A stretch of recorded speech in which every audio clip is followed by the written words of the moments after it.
This is one of Japan's best theme parks and genuinely deserves more attention than it's currently getting. Parque España Shima Spain Village, as you might be able to guess, completely immerses visitors in Spanish culture. It features impeccable landscaping, complete recreations of iconic landmarks, and all in all is one of the prettiest theme parks I've ever been to.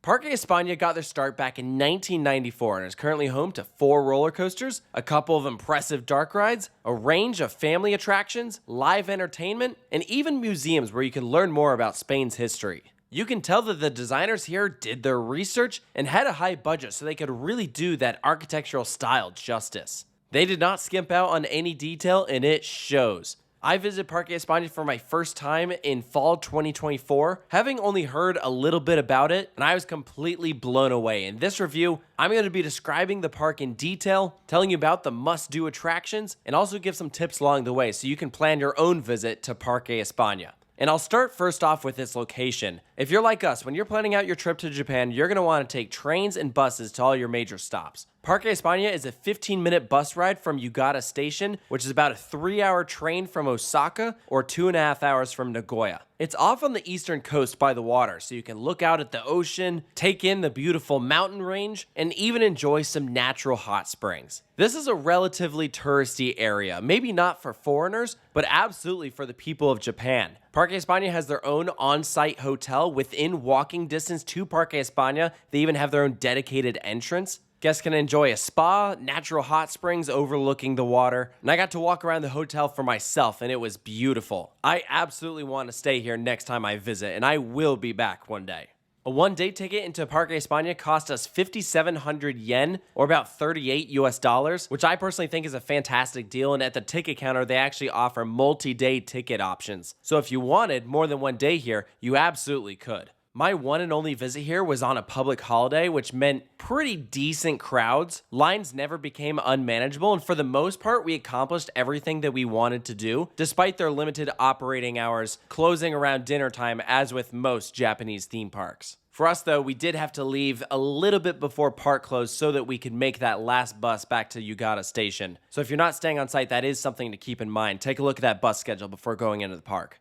The second you enter the Parque España Plaza, the vibes are immaculate. The park is packed with this white stone architecture, beautiful fountains and statues, plenty of archways, flowers, palm trees, and even a castle towards the back. While sure there are more specific areas of Parque España, the park as a whole is extremely cohesive. I actually had to remind myself that I was in Japan and not Madrid or Barcelona. It was very convincing. One of the first places you enter is a recreation of Plaza Mayor in Madrid. And having been to the real one on more than one occasion, I thought this was spot on. Over by Pyrenees, there's a staircase inspired by Escalinata Monumental in Barcelona, and it is also beautiful, an actual staircase that you can climb up to the top and look out over the entire plaza. I know it sounds cliche, but this is genuinely one of those parks that you could not ride anything at, and just walk around, enjoy the views. You'd probably have a great time. For that reason, it is a perfect family-friendly destination. There is something that everyone will be able to enjoy.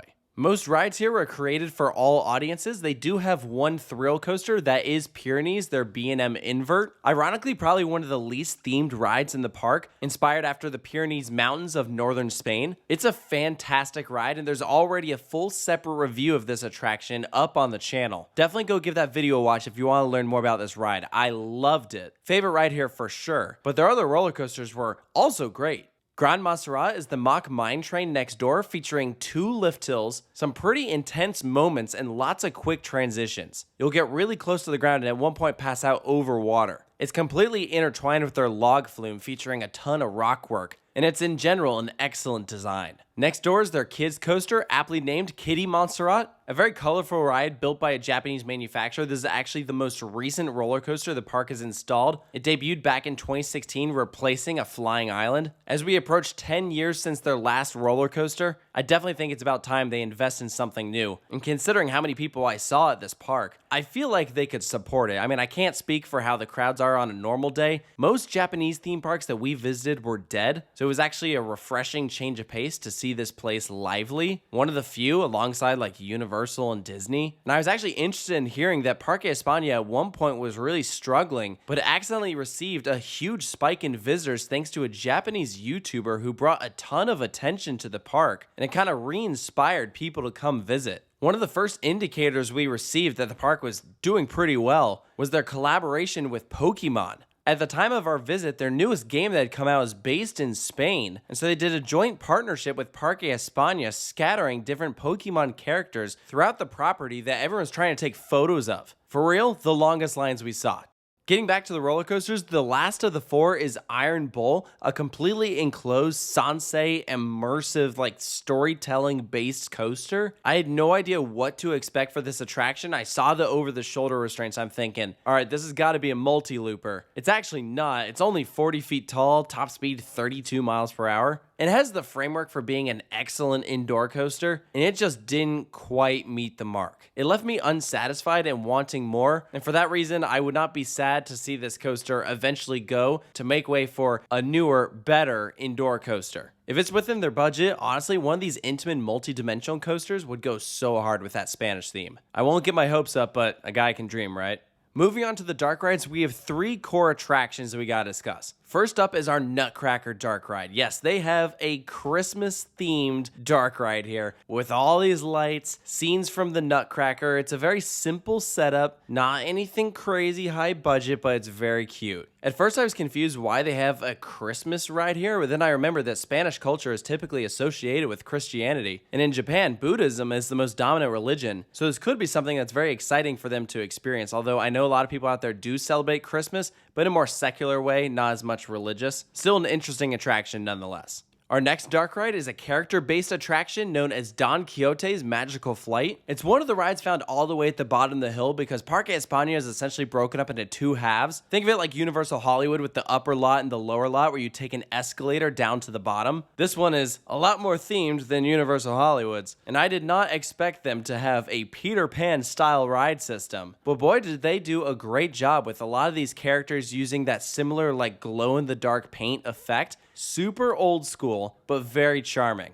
Don Quixote is a recurring character here at Parque España with that statue out front, actual animatronics that would pop up through the windows there in Plaza Mayor. And while we never got to see it, there is a parade held at Parque España that I've heard is excellent, very grand, and there you can also see Don Quixote. I've also been told if you visit the park on a holiday in the winter, you can catch their nighttime spectacular, which is supposed to be fantastic, tons of fireworks, and I wish we could have seen that. But finally, the last dark ride I want to touch on is Battle of the Alcazar, my personal favorite out of those 3. It uses practical sets with incredible characters that you're shooting to rack up points. Some of the imagery was wildly impressive. I almost missed this ride during my visit. It's kind of tucked in the corner by Pyrenees and Grand Montserrat. Don't miss this one. And the ops on all of the dark rides were fantastic. They each have continuous loading platforms, so that line never stops moving.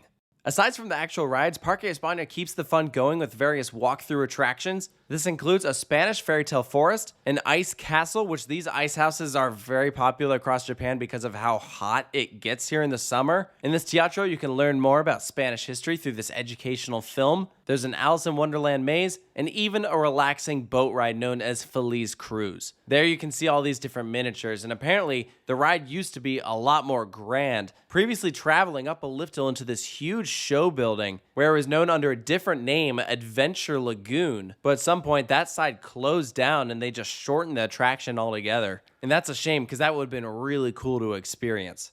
Finally, just to quickly touch on food, I did have one meal here. Up by Grand Montserrat, there's Restaurant Amigo. I had the Spanish rice and meatloaf dish, which was delicious. If you've watched my other Japan park reviews, you know that every meal I have had at one of these theme parks has just been absolutely fantastic. The Japanese do not mess around with food. I'm confident anything you eat here is going to be spectacular. And I really wish I had more time here to try more things. Because while I did knock out the major attractions, those limited hours really did mean that I had to prioritize and maybe miss out on re-rides for things that I would have liked to have done a second time. In hindsight, this would have been a great park to spend a second day at, or at least another half day. But if anything, it's another great excuse to return because this really is a must-do theme park in Japan. It's certainly not one of the most convenient to access, even from Nagoya. It's kind of a hike. But I mean, once you step on property, you are completely immersed from start to finish, with not an inch that went untouched, really clean. And I really wish it got talked about more because it absolutely deserves it. Easily the best run park in Japan outside of Disney or Universal. My only actual complaint were the Pyrenees operations, but go check out the Pyrenees review if you want to learn more about that, because that's a whole other thing.